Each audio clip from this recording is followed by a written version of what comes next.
Okay, hi guys. So question time once again. Had some great questions this time around. So without further ado, we'll get into them. So from Mitchell, hi Brian. Would you think that the cause of chronic constant lower back tightness, or what do you think would be the cause of chronic constant lower back tightness? I think you mean. Is it weakness in abs and glutes?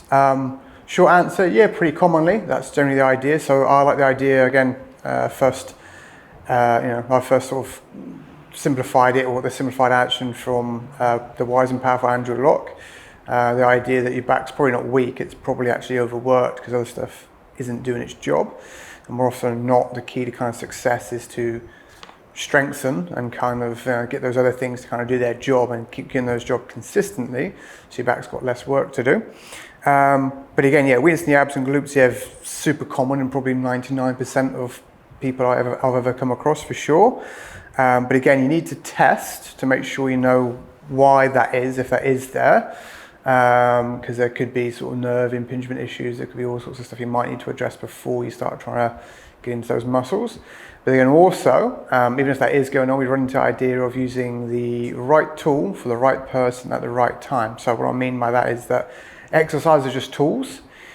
They all serve a very particular purpose or solve a very particular problem, but we also need to know or be aware that we're using them at the right time for the right person. So for example, something like a glute bridge, for example, might be an aggravator for some people because they've got such poor glute control and poor lumbar stability. Trying to get them into that position might aggravate things and make things worse, although your best intentions are to get the glutes to come on. So you may need to start elsewhere to get that person strong enough to be able to do a glute bridge. So it may mean that you start with things like McGill's Big Three first, and maybe some seated or laying sort of glute squeezes, just working on external rotation to start getting the glutes to kick in first. Once you've got a nice pain-free foundation with that core and very basic glute control, then you can put that together into a glute bridge for that person. So the other thing we need to be aware of is that, you can do the right exercise with all the best intentions for somebody, but if it's at the wrong time for them and they can't do it, you might make the problems worse, not better. Although on paper, yes, they've got weak glutes, you are trying to address that problem, you just happen to have picked the wrong tool at the time for that person. So yes, very common. Just got to test to see what's actually going on, and then just pick the appropriate tools at the right time for each person to solve that problem, if that is what's going on. Next question. Name says Callum Faja, I think that's right. I don't know if that's your actual name, just an online pseudonym. Hello Brian, I have a history with back issues, but I'm working every day for them and I feel pretty strong and confident, and I was thinking to try to learn kite-surfing. What do you think about this sport? Could it be too much for the back? Too risky? ? Well, the answer to that is it depends. I think it's great. I always like my clients to be as active as possible, but we've got to understand is what your potential limits are and what the requirements are for each sport you're trying to get into. And we just need to make sure at that particular time, do you have the prerequisite requirements to keep your back safe while doing that sport? So a real simple idea is obviously the idea of the bank account. So most people, when they've got kind of chronic back injuries, they've got a very low bank account. So say for easy numbers, just to get through a pain-free day, you need $100 in that bank account. As long as you get to the end of the day without depleting that bank account, the back's going to feel good the next day and it's going to be okay. If you deplete that bank account and you start to hit overdraft, that's when you start to have a flare-up, things start to shut down and your posture starts to change and get catchy, stabby pains, or all your symptoms start to come back. So most people, when they first start coming to see me, let's just say they have $50 in the bank account. My first thing I need to do is how do I get that bank account to $100 to get them for a pain-free day of just general walking around and sort of light duties and doing things that they would normally want to do. When we look at certain sports, we have to understand the idea that they're going to have a much bigger demand for a prerequisite bank account. So for example, again, just very simplified, if a normal pain-free day is $100, then you want to get back into the gym. The gym's a very predictable environment in terms of what you're going to do and what you're going to expose yourself to, and you can control things. You might need, say, $200. Then if we have a slightly unpredictable sport or something a bit more demanding, things like, could be as simple as, running, swimming, things like that, things a little bit more unpredictable as to what might go on. You might need more like $300 in that bank account. Then if we have like a full contact sport, where there's going to be a bit of momentum involved as well, so that could be things like, you know, rugby, judo, jiu-jitsu, wrestling, that sort of thing, you might need more of a bank account of say $600 to keep yourself out of trouble. So again, you've got to work out for that sport, realistically, where do you need your bank account to be? So if you take the idea, I use the idea of like a pyramid for how I kind of structure people's rehab programs. So the base layer is always understanding removing your aggravators, because that lets you control the withdrawals on your bank account. Then on top of that, we've got the fundamental skills. So that could be things like McGill's Big 3, fundamental glute control. So all the things that help protect your back and also help facilitate more back sparing movements. Again, to manage the withdrawals on that bank account, but also they'll help you build a bigger bank account. And then on top of that, we might need to add in some specialist skills or tolerance for the demand of that sport. So again, I've never done kite surfing before, but I can imagine you probably need to be have some tolerance to sort of dynamic impact. Obviously, if you're jumping over the waves and then landing, there's going to be a bit of impact there. Also, I'd say rotational strength is going to be very important. But then also, I think resilience to kind of shear forces and extension. So I'd imagine as you kind of get pulled up, sometimes you're going to slip into extreme extension. I've seen guys with their legs kind of whip behind them. They kind of extend their hips and back, and as they sort of jump through the air, and obviously the kite's pulling them. You're going to need some tolerance to that as well. So you might need to do some specific training for that sort of stuff, which could be just things like hanging or weighted hanging, just to make sure that you've got resilience in there, and also obviously the grip strength as well. So again, it depends. With any particular sport, you just have to be honest about what the requirements are for that sport. And number one, have you built a bank account big enough to get you there? So if you're still struggling to kind of walk around, getting out of a chair pain-free, you know, jumping in the ocean in kite surfing is probably going to be a monstrous ask, and you're getting into trouble real quick. The other thing is, as well, as what you can do is sort of test, excuse the pun, test the waters a little bit. So rather than maybe jumping in the water for a whole hour, maybe on the first session, you know, on the beach without even having the board attached to you, just have 10 minutes of playing with a kite on the beach, build your tolerance up to that, see if you need to add these sort of changes to your strength and conditioning or your prehab training. Get a feel for that. Once you can do sort of 30-40 minutes of that reasonably comfortably, maybe that's the time then that you put the board to your feet, you go into the water. You might be going for 10-15 minutes. And you just kind of assess as you go what the kind of demands are, but also it gives you a chance then to kind of build your skills up, because as your skills build up, I'd imagine that sport's going to be less demanding on you. That gives you a chance to kind of build those skills up and not overcook the back in the process. So number one, do a reasonable job building a bank account, or what you think is a sensible bank account. And number two, ease your way into it, like break it down and ease your way into it in kind of small bursts, and sort of test the waters as you go, and just see if you need to add anything more, if you were correct or wrong, and whether you need to build a bigger bank account or not. Well, it's the same for pretty much any sort of sport you want to get into, especially if you're first starting. Just ease your way into it, cover as many of your bases and your foundation as you can, and then just adjust as you go, and then just see. For some people it might just be too much because of the type of damage you've got.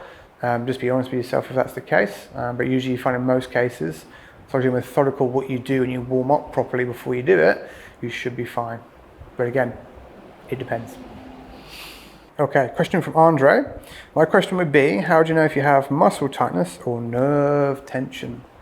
So again, any sort of questions like this where we need to kind of get clarity, the best answer to that is testing.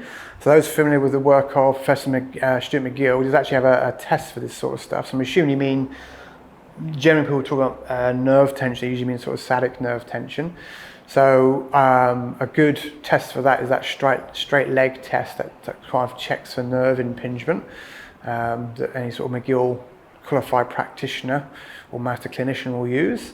So if you look online, you can find some videos of that. There's a good way to determine, depending on how high you get with the leg and how it responds to kind of head and neck position, you can see if it's a tight hamstring or hip issue, or if it may actually be an impingement on the nerve. And then you can back that up with further tests, like slump tests and compression tests, to see if it is an impingement, whether it's discogenic in nature, or whether it might be something else, like a stenosis or arthritis or something like that.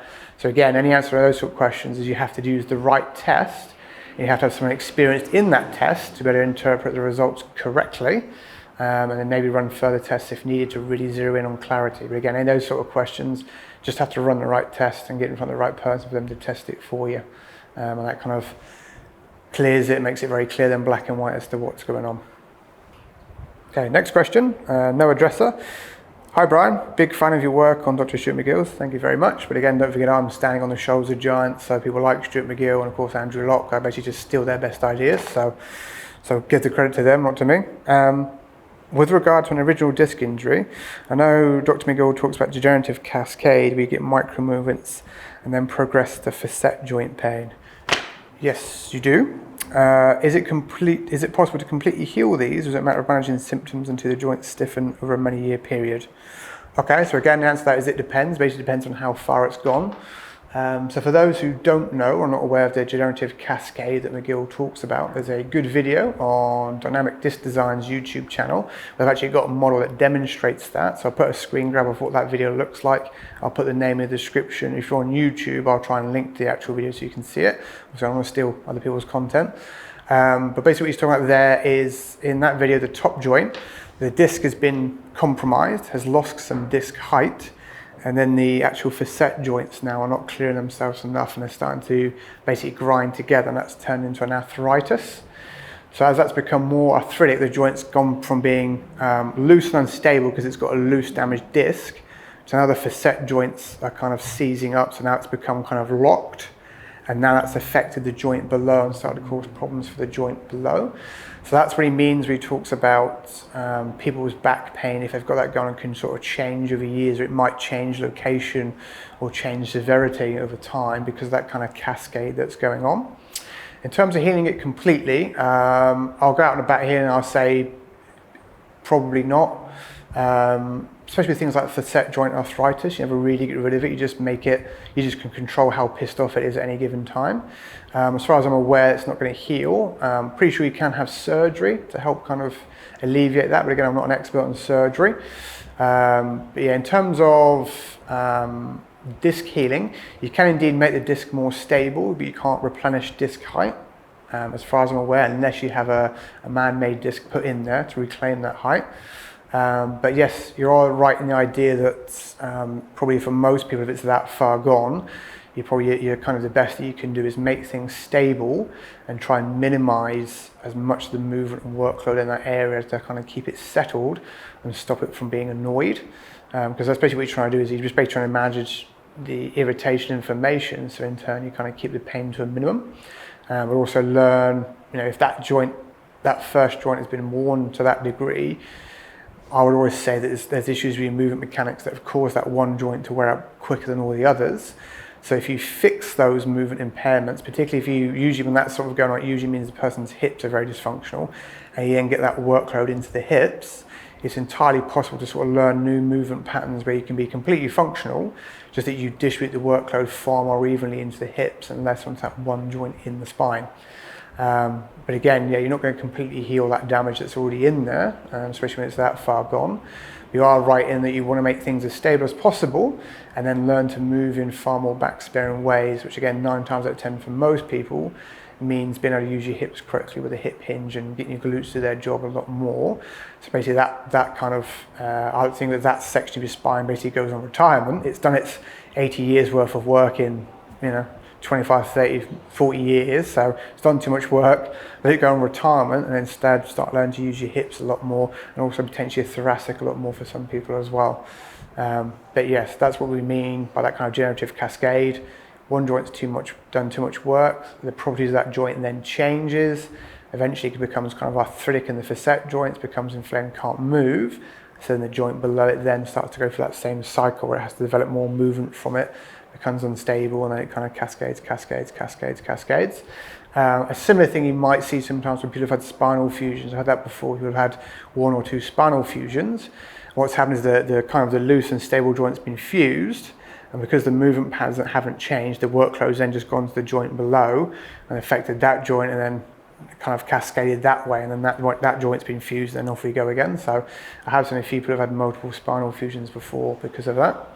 But yeah, so you can't completely heal it. You are right, you want to make it as stable as possible. And really the kind of the secret The golden egg, if you like, is basically distributing that workload then more down towards the hips or potentially the thoracic, so you don't need to keep putting excessive workload for that one joint.